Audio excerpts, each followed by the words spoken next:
je m'appelle Dana et je vais vous présenter Devil Devil et c'est de Yui Miyoshi. Et l'histoire, ça raconte l'histoire d'un démon qui s'appelle Sword et d'un ange qui s'appelle Yos.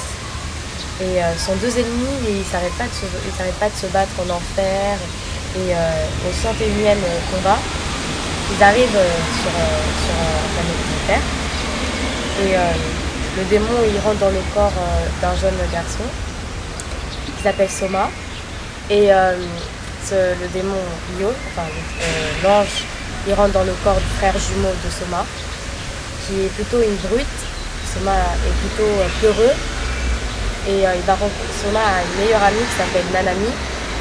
Et tout le monde dit qu'ils ont perdu la mémoire, mais ils n'ont pas perdu la mémoire, ils sont juste rentrés dans le corps de ces humains.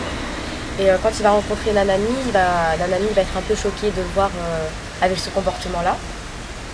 Et au fur et à mesure de l'histoire, il commence à s'attacher à elle. Mais comme c'est un démon, il ne comprend pas trop, mais il est ami quand même avec l'ange. Normalement, ça ne devrait pas être comme ça.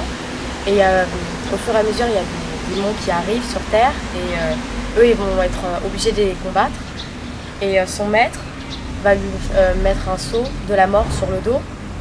Et il devra s'en débarrasser, mais il devra être très fort. Donc la suite de l'histoire, vous la lirez, vous saurez. Mais il y a plein d'autres personnages qui arrivent. Il y a une exorciste qui arrive, mais qui s'attache un peu au démon. Parce qu'il n'est pas comme les autres démons, qu'il est plus gentil que les autres, il s'attache un peu aux humains. Et voilà. Et moi j'ai aimé l'histoire parce qu'elle était très intéressante.